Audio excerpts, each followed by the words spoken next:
जियो financial service की बात करें तो जिस घड़ी का इंतजार था वो आ चुकी है, यानी हमारे सामने शेयर होल्डिंग पैटर्न आ चुका है। अब यहाँ पे जनरल पब्लिक के पास कितने शेयर है, एफआई का कितना इन्वेस्टमेंट है और डीआई ने और म्यूचुअल फंड ने कितनी खरीदारी की है, वो सारी की सारी जानकारी इस वीडियो के माध्यम से मिल जाएगी। और कौन से म्यूचुअल फंड ने यहाँ पे इन्वेस्टमेंट किया है वो भी जानेंगे इस वीडियो के माध्यम से, जिससे आपको क्लियरली समझ में आ जाएगा कि वाकई में क्या जियो फाइनेंशियल सर्विस के अंदर दम है और ये स्टॉक आने वाले समय का अच्छा रिटर्न हमें दे सकता है। तो इस वीडियो के माध्यम से पूरे शेयर होल्डिंग पैटर्न को हम अच्छे से समझेंगे। दूसरी तरफ जियो फाइनेंशियल सर्विस के अंदर क्या क्या पॉजिटिव पॉइंट है और क्या निगेटिव पॉइंट है उसको भी समझने की कोशिश करेंगे, जिससे आपको फैसला लेने में आसानी हो जाएगी क्या इसमें इन्वेस्टमेंट किया जा सकता है। लेकिन फ्रेंड, उससे पहले अगर आप पहली बार हमारे चैनल पे आए तो चैनल को सब्सक्राइब कर दीजिए, एक बेल आइकॉन दबा दीजिए ताकि जब भी नया वीडियो बने पहला नोटिफिकेशन हम आपको मिले। वीडियो पसंद आए तो लाइक शेयर जरूर कीजिए। चलो फ्रेंड्स, वीडियो स्टार्ट करते हैं। मैं हूँ। अब से पहले फ्राइडे के कारोबार की बात करें तो जियो फाइनेंशियल सर्विस में 231 पर क्लोजिंग रही, जहाँ पे 2.64% की तेजी देखने को मिली। तो काफ़ी अच्छा प्रदर्शन किया है फ्राइडे के स्टॉक ने। वैसे पिछले एक महीने में देखें तो 9.31% की तेजी ऑलरेडी इसमें बनी है। अगर हम 1 वीक की भी बात करें तो स्टॉक ने 1.65% की तेजी बताई है और 1 डे के हिसाब से 2.48% की तेजी है। तो लिस्टिंग के बाद देख सकते हो कि इस समय जो रिटर्न है वो निगेटिव बिल्कुल नहीं है, पॉजिटिव है और काफ़ी अच्छा रिटर्न दिया है। स्टॉक आपको पता ही होगा, इसने लो 202 का बनाया था और हाई 268 से वापस नीचे आया करेक्शन की वजह से। अब इसने फिर से दौड़ना शुरू कर दिया है। तो शेयर होल्डिंग पैटर्न हमारे सामने आ चुका है। यहाँ पे प्रमोटर की होल्डिंग 45.80% है। एफआई की बात करें, उन्होंने 26.43% का ज़बरदस्त इन्वेस्टमेंट किया है, यानी एफआई ने बहुत भारी निवेश किया है जियो फाइनेंशियल सर्विस में। डीआई की बात करें, उनकी 16.22% की होल्डिंग है और गवर्नमेंट की यहाँ पे 0.13% की होल्डिंग है। जनरल पब्लिक की होल्डिंग सबसे कम है, 11.39% की होल्डिंग ही सिर्फ जनरल पब्लिक के पास है। तो ये अगस्त के लेटेस्ट डाटा है। आप ये समझ ही सकते हो, जो आपके मन में अब सवाल उठ रहे होंगे उसके जवाब आपको मिलने लगेंगे कि यहाँ पे जनरल पब्लिक के पास बहुत कम शेयर है, उससे ज़्यादा शेयर एफआई और डीआई के पास है, यानी स्टॉक वाकई में मजबूत है। अब यहाँ पे 45.80% की होल्डिंग प्रमोटर के पास है। अब उसमें देखिए तो केडी अंबानी के पास 0.25% की होल्डिंग है, आकाश एम अंबानी के पास 0.13% की होल्डिंग है, अनंत एम अंबानी के पास भी 0.13% की होल्डिंग है, ईसा एम अंबानी के पास भी 0.13% की होल्डिंग है और मुकेश डी अंबानी के पास भी 0.13% की होल्डिंग है। नीता एम अंबानी के पास भी 0.13% की होल्डिंग है।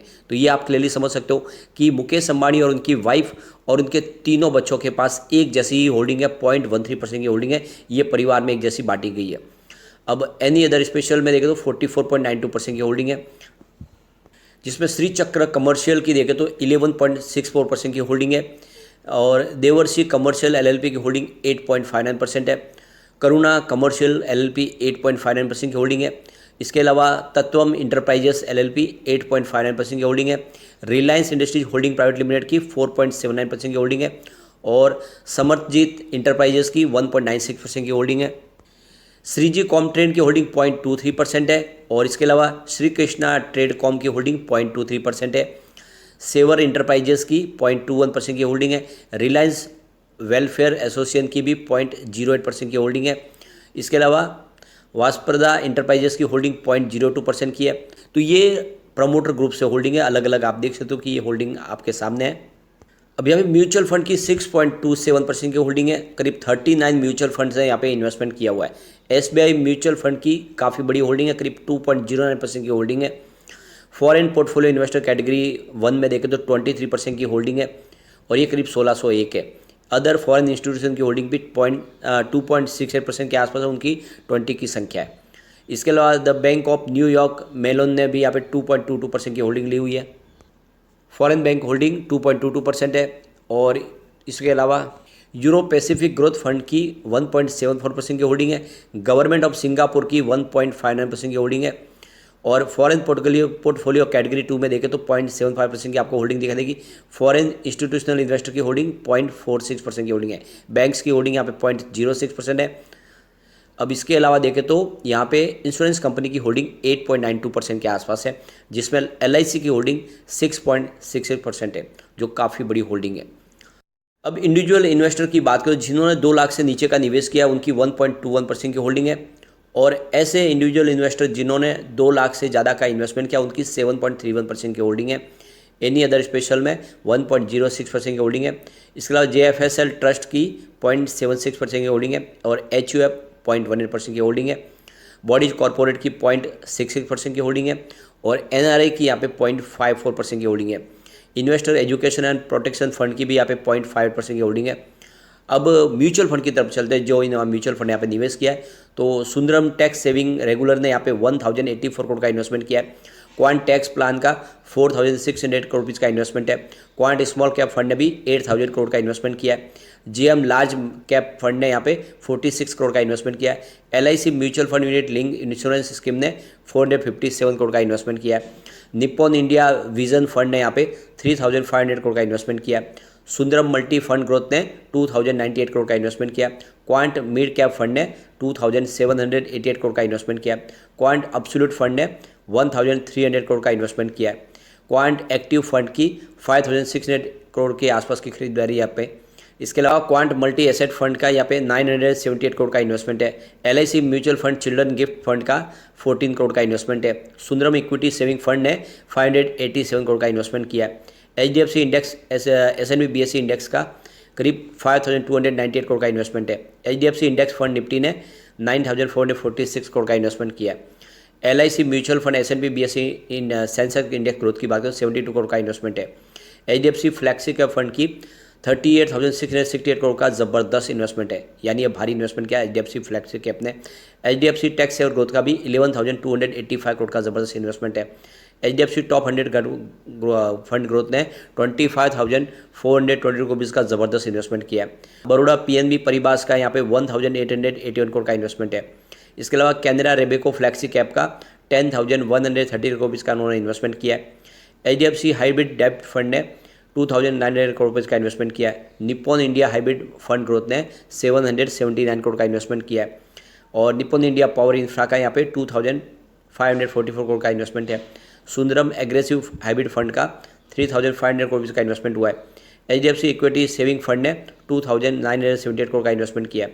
सुंदरम डिविडेंड का 567 करोड़ का इन्वेस्टमेट है। Nippon India balance advantage fund का 6,956 करोड़ का इन्वेस्टमेंट हुआ है। कैनरा रेबेको का यहाँ पे 17,939 करोड़ का ज़बरदस्त इन्वेस्टमेंट हुआ है। HDFC हाइब्रिड इक्विटी फंड का 20,788 करोड़ का इन्वेस्टमेंट है। सुंदरम डाइवर्सिफाइड इक्विटी फंड ने भी 1637 करोड़ का इन्वेस्टमेंट किया है। निप्पॉन इंडिया वैल्यू फंड ने 5,500 का इन्वेस्टमेंट किया है। Nippon India tax saver 12,543 crore का इन्वेस्टमेंट है। कैनरा रेबेको इक्विटी हाइब्रिड का 9,206 करोड़ का इन्वेस्टमेंट है। इसके अलावा सुंदरम फोकस फंड का 900 करोड़ का इन्वेस्टमेंट हुआ है। कैनरा रेबेको इंफ्रास्ट्रक्चर ग्रोथ का 339 करोड़ का इन्वेस्टमेंट है। Quant large cap and mid cap का 1,030 करोड़ का इन्वेस्टमेंट है। सुंदरम मल्टी मिड कैप का 5,476 करोड़ का इन्वेस्टमेंट है। क्वांट इंफ्रा का 930 करोड़ का इन्वेस्टमेंट है। निप्पॉन इंडिया लार्ज कैप 15,855 का निवेश किया है। GM फोकस फंड का 51 करोड़ का इन्वेस्टमेंट है। LIC म्यूचुअल फंड ने यहाँ पे 116 करोड़ का इन्वेस्टमेंट किया है। निप्पॉन इंडिया का 41 करोड़ का इन्वेस्टमेंट है। क्वांट फोकस फंड का 367 करोड़ का इन्वेस्टमेंट है। GM फ्लेक्सी कैप फंड का 544 करोड़ का इन्वेस्टमेंट है। क्वांट फ्लेक्सी कैप का 1908 का निवेश है। एडलवाइज लॉन्ग टर्म ने 256 करोड़ का निवेश किया है और एडलवाइज एग्रेसिव फंड का 820 करोड़ का इन्वेस्टमेंट है। Axis blue chip fund growth ने 32,153 करोड़ का ज़बरदस्त इन्वेस्टमेंट किया है। तो ये म्यूचुअल फंड है और आप देख ही सकते हो कि बहुत ज़बरदस्त खरीदारी म्यूचुअल फंड ने की है। अब यहाँ पे अगर हम इसके प्लस पॉइंट देखें तो सबसे जो पहले देखें तो पॉजिटिव ये है कि स्टॉक की प्राइस है 1.49% बढ़ी है, यह काफ़ी अच्छी बात है। इसके अलावा डेट टू इक्विटी रेशियो 0.01 के आसपास है जो लेस देन 1% है, तो ये एक तरह से अंदर की सेहत का सबूत है कि ये मजबूत है। निगेटिव पॉइंट इसका देखें तो रिटर्न ऑन इक्विटी ROE जो इसका 0.02% के आसपास जो लेस देन 10% है। इसके अलावा देखो म्यूचुअल फंड की होल्डिंग बढ़ी है करीब 6.27% के आसपास जो काफ़ी अच्छी बात है, लेकिन ये जो रेटिंग देखो तो ये न्यूट्रल निकल के आ रही है। इसके अलावा प्रमोटर शेयर होल्डिंग पैटर्न 45% के आसपास है, ये भी न्यूट्रल में आएगा। पॉजिटिव पॉइंट देखें तो प्रमोटर का एक भी शेयर गिरवी नहीं है। तो कुल मिला के यहाँ पे सिर्फ एक निगेटिव पॉइंट है और 3 पॉजिटिव पॉइंट है, 2 न्यूट्रल पॉइंट है। कुल मिला के इसमें आप निवेश कर सकते हैं और जिस तरह से यहाँ पे जम के खरीदारी हुई है ये इशारा है कि आपको एक लॉन्ग टर्म का नजरिया लेके इसमें निवेश करना चाहिए। यह आने वाले समय आपको मालामाल कर देगा। जियो फाइनेंशियल सर्विस, डेफिनेटली इसके अंदर वो सारा पोटेंशियल दिख रहा है। लेकिन फ्रेंड, कोई भी इन्वेस्टमेंट करने से पहले अपने फाइनेंशियल एडवाइजर से बड़े ले ले या अपना खुद का रिसर्च करें, क्योंकि मैंने वीडियो आपके एजुकेशनल पर्पज़ के लिए ही बनाया। वीडियो पसंद आए तो लाइक से जो कीजिए और चैनल को सब्सक्राइब कर दीजिए।